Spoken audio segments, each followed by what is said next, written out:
Football খেলা, বিশেষ করে সামনে যে বিশ্বকাপ আসতেছে, ফুটবল বিশ্বকাপ, যেটাকে আমি কিছুক্ষণ আগে আপনাদের সামনে উপস্থাপন করেছি, কি বলে? মুসলিম বিশ্বের ঈমান নষ্টের বিশ্বকাপ বলে। আপনাদের বিশ্বাস হয় না? আমাদের যে ঈমান তারা চুরি করে নিয়ে যাচ্ছে, কৌশল করে, বুদ্ধিদীপ্তভাবে। এটা কি আপনাদের বিশ্বাস হয় না? হয়।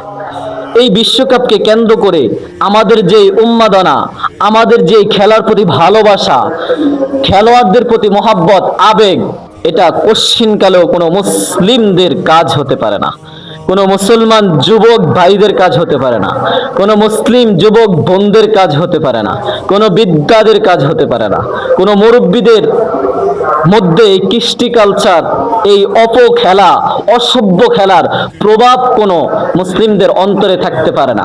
এর প্রতি বিন্দু মাত্র ভালোবাসাও কোনো মুসলিমদের মধ্যে থাকতে পারে না। যদি থাকে, বুঝতে হবে সে খবিস। যদি থাকে আপনাদের কারো মাধ্যমে, যদি আমার মধ্যেও থাকে। এখন আপনারা দলিল দেন, সৌদি আরব তো দেখে, বর্তমান মুসলিমরা, বাংলাদেশের মুসলমানরা দলিল দেয় কাদেরকে দিয়ে? সৌদি আরব দিয়ে, মানে আরব দেশ দিয়ে দলিল দেয়। তো তারাও তো দেখে, তারাও তো এটা করে, তারাও তো গান বাজনা শোনে। আরে ভাই, তাদের গান বাজনা শোনা, তারা করা, এটা কি কোরআন হাদিস নাকি? এটা কি কোরআন হাদিস? এটা কি রসুলের আদেশ নিষেধ নাকি? নাই, আল্লাহর আদেশ নিষেধ। আল্লাহ তাআলার আদেশ নিষেধ, কোরআন কি বলে, হাদিস কি বলে, এটাই হচ্ছে আপনার আমার জন্য মুখ্য বিষয়। কি বিষয়? মুখ্য বিষয়। এজন্য আমার আপনার উচিত এই খেলাকে বর্জন করা। খোদার কসম করে বলি, যদি কোনো মুসলিম এর পরেও খেলা দেখে, খেলাকে মহাব্বত করে, তাহলে বুঝতে হবে তার ঈমানে সমস্যা আছে, তার মুসলমানিত্বে সমস্যা আছে। কোন মুসলিম, কোন মুসলমান যুবক, কোন মুসলমান ভাই এটা কখনো করতে পারে না। আমরা আপনার প্রত্যেকটা খেলোয়াড়ের নাম জানি, নেইমার, মেসি, আরো অনেক খেলোয়াড় আছে, যদিও আমি জানি না, আপনারা জানেন। অথচ যদি আপনাকে আমাকে রসুলের কয়েকটা নাম বলতে হয়, বলতে জিজ্ঞেস করা হয়, রসুলের কয়েকটা গুণবাচক নাম বলেন তো, সর্বোচ্চ আমরা একটা বলতে পারবো, সেটা কি? মোহাম্মদ। এর বাইরে আমরা রসুলের কোনো নাম জানি না। রসুলের নাম কি শুধু মোহাম্মদই ছিল? হ্যাঁ, আমরা জানি না আল্লাহ তাআলার 99টা নাম আছে, দাখালাল জান্নাহ। এই 99টা নাম যে মুখস্থ করবে, আল্লাহ তাআলা তাকে কোথায় নিবে? জান্নাতে প্রবেশ করাবেন। এমনি ভাবে রাসূলুল্লাহ সাল্লাল্লাহু আলাইহি সাল্লামের কয়টা নাম আছে? 99টা নাম আছে, যেটা বই খাতাতে বেশিরভাগই উল্লেখ আছে। বাকি হাজার হাজার নাম কিন্তু আল্লাহ এবং তার রাসূলের আছে। আচ্ছা, হাজার হাজার বাদ দেন নাই, 99টা নামের মধ্যে আপনি কয়টা জানেন? হ্যাঁ, কয়টা জানেন আপনি বলেন? আপনি কয়টা জানেন? অথচ আপনাকে যদি জিজ্ঞেস করা হয় ফুটবল খেলোয়াড়দের নাম বলো তো সিরিয়ালে, আপনি বলতেই থাকবেন মেসি, নেইমার, ইত্যাদি ইত্যাদি ইত্যাদি ইত্যাদি, বলতেই থাকবেন, আপনার মুখটা থামবে না। এই মিয়া, আপনার অন্তরে তো রসুলের মহব্বত থাকা উচিত ছিল, রসুলের জিন্দিগি তো আপনার অন্তরে থাকা উচিত ছিল, রসুলের ভালোবাসা আপনার অন্তরে থাকা উচিত ছিল। অথচ আপনার অন্তরে কার ভালোবাসা? নেইমার, মেসির ভালোবাসা। আপনার আবেগ, ভালোবাসা তো রসুলের জন্য হওয়া উচিত ছিল, তাবিনদের জন্য হওয়া উচিত ছিল, ইসলামের সার খলিফাদের জন্য হওয়া উচিত ছিল, সত্যের মাপকাঠি সাহাবাই কেরামদের জন্য হওয়া উচিত। আপনার অন্তরে তো রসুলের ভালোবাসা থাকা উচিত ছিল, সাহাবাই কেরামদের মহব্বত, তাদের জীবন, তাদের আদর্শ আপনার ধারণ করা উচিত ছিল। আপনার অন্তরে তো আল্লাহ ভালোবাসা থাকা উচিত ছিল, অথচ আপনার অন্তরে মেসি, নেইমারের ভালোবাসা। যারা এগুলো করেন, যারা মেসি, নেইমারকে ভালোবাসেন, তাদেরকে অসভ্য বলা ছাড়া কোনো ভাষা আপাতত আমার মুখ থেকে আসতেছে না। আমাকে মাফ করে দিবেন, এটাই বলতে হবে আপনাদেরকে। কারণ আমরা মুসলিম হয়ে কখনো অমুসলিমদেরকে ভালোবাসতে পারি না, আমরা তাদেরকে আইডল মানতে পারি না। আমাদের আইডল কে বলেন তো? আমাদের আইডল কে? ছোট্ট একটা ঘটনা বলি। একবার আল্লাহ রাসূল সাল্লাল্লাহু আলাইহি ওয়াসাল্লাম ফুরফুরা মেজাজে বাসায় গেলেন, মানে খুশি, খুব আনন্দ। এমন তো অবস্থা, হযরত আয়েশা রাদিয়াল্লাহু তাআলা দেখেন আজকে রাসূল সাল্লাল্লাহু আলাইহি ওয়াসাল্লাম মনটা খুব ভালো, তো আমি রাসূল সাল্লাল্লাহু আলাইহি ওয়াসাল্লামের কাছে কিছু চাই। তো আয়েশা রাদিয়াল্লাহু তাআলা আল্লাহ রাসূল সাল্লাল্লাহু আলাইহি ওয়াসাল্লামের কাছে গিয়ে বললেন, হে আল্লাহর হাবিব, আমার জন্য একটু দোয়া করেন। কে বলতেছেন? হযরতে আম্মা জান আয়েশা রাদিয়াল্লাহু তাআলা আনহা। তো আল্লাহ রাসূল সাল্লাল্লাহু আলাইহি ওয়াসাল্লাম বলেন, আল্লাহ তাআলার কাছে দোয়া করতেছেন, হে আল্লাহ, আপনি আমার আয়েশার শুরু শেষ, জানা অজানা, ইচ্ছা অনিচ্ছা, আগের পিছনের সব গুনাহ কি করে দেন? মাফ করে দেন। কে দোয়া করতেছে? আল্লাহর হাবিব। কার জন্য? আয়েশার জন্য। তো আয়েশা খুব খুশি, আনন্দিত। তো আল্লাহ হাবিব সাল্লাল্লাহু আলাইহি ওয়াসাল্লাম আয়েশাকে জিজ্ঞেস করতে, আয়েশা তুমি এবার খুশি হয়েছো? তো আয়েশা বলতেছে, হ্যাঁ আমি খুব খুশি হয়েছি।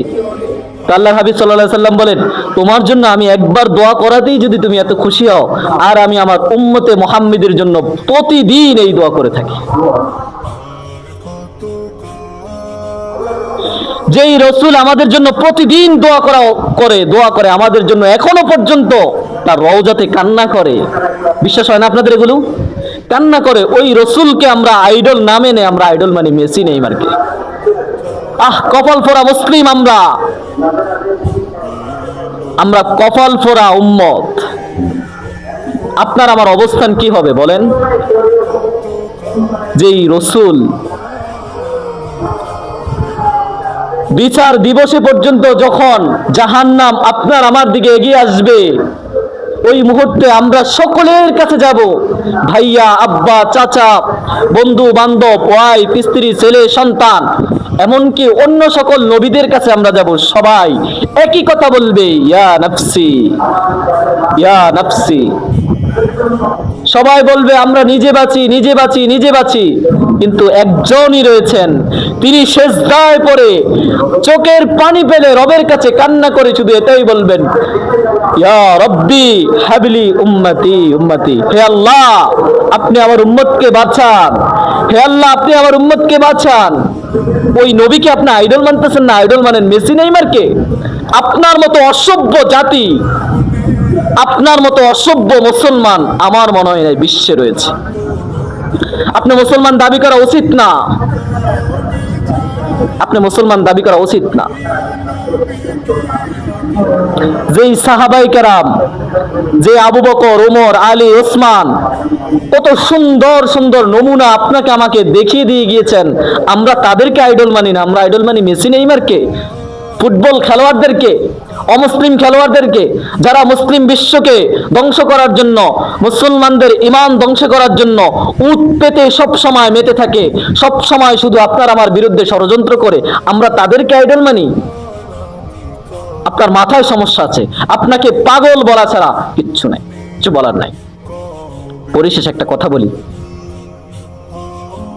এটা আপনার আমার করা উচিত না। এই খেলা যে আমরা দেখি, আমাদের কি 2 টাকা দিয়ে দিবে?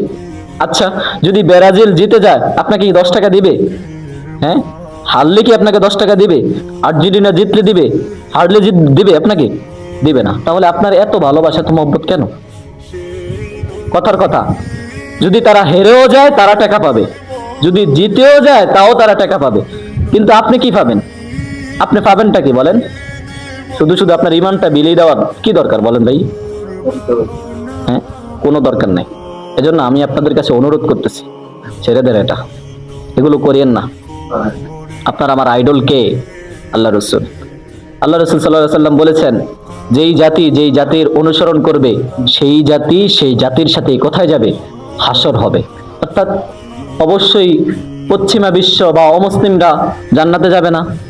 আল্লাহ রসুল সাল্লাল্লাহু আলাইহি ওয়াসাল্লাম বলেছেন, মান তাশাব্বাহা বিকৌমিন ফাহুয়া মিনহুম। আপনি আমি যে জাতিকে অনুসরণ করব, আমার আপনার হাসর তাদের সাথেই হবে। আল্লাহ হাবিব সাল্লাল্লাহু আলাইহি ওয়াসাল্লাম পরীক্ষণে আরেকটা হাদিস বলেছেন, মান আহাব্বা লিল্লাহ, কোন ব্যক্তি কাউকে ভালোবাসবে কার জন্য? আল্লাহর জন্য। ওমান আবগাদা লিল্লাহ, আপনাকে আমি ভালোবাসবো আল্লাহর জন্য। ওমান আবগাদা লিল্লাহ, আপনাকে আমি ঘৃণা করব কার জন্য? আল্লাহর জন্য। ওমান আতা লিল্লাহ, আমরা মানুষকে দান করব কার জন্য? আল্লাহর জন্য। ওমানা আলিল্লাহ, আমরা মানুষকে দান খয়রাত থেকে সদকা থেকে বিরত থাকবো কার জন্য? আল্লাহর জন্য। ওয়াকাদ ইসতাকমালাল ঈমান। যদি এই কয়েকটা কাজ আপনার মধ্যে থাকে তাহলে বোঝা যাবে আপনার ঈমান কি রয়েছে, পূর্ণতা রয়েছে। এখন আমরা পশ্চিমা বিশ্বকে ভালোবাসি, ফুটবল খেলোয়াড়দেরকে ভালোবাসি, ফুটবল খেলাকে ভালোবাসি, এদের মধ্যে কি কোনো মুসলিমদের ছোঁয়া আছে? কোনো ঈমানি ছোঁয়া আছে? এরা কি মুশরিক না কাফের? এরা কি মুসলিম না কাফের বলেন? এরা কি মুসলিম না কাফের? তাহলে কাফেরদেরকে ভালোবাসলে আপনার জান্নাত কাদের সাথে হবে বলেন? আপনার জাহান্নাম কাদের সাথে হবে? আপনার হাসর কাদের সাথে হবে? এজন্য আমরা এই খেলাধুলা থেকে বিরত থাকব। আমি আপনাদের পা ধরে বলতেছি, আপনারা সবাই বোঝেন, কিন্তু এগুলো এখানে বোঝেন না কেউ নাই, এগুলা বলাও লাগে না, আপনারা জানেন। আপনাদের কাছে অনুরোধ, আপনারা এই খেলা থেকে বিরত থাকেন। আপনারা আল্লাহ রসুলকে আইডল মানেন, আল্লাহ রসুলকে ভালোবাসেন, তার দ্বীনকে ভালোবাসেন, একজন পরিপূর্ণ মুসলিম হন, পরিপূর্ণ কামেল ইমানদার হন, পরিপূর্ণ মুমিন হন। আপনাদের কাছে আমার অনুরোধ থাকবে, আপনাদের সাথী, আপনাদের বন্ধু বান্ধব যারা এই খেলা নিয়ে মেতে রয়েছেন বা মেতে আছেন, আপনারা তাদের হাতে পায়ে ধরে তাদেরকে এই পথ থেকে ফিরে আনবেন ইনশাআল্লাহ। কে কে পারবেন দেখি হাত তোলে।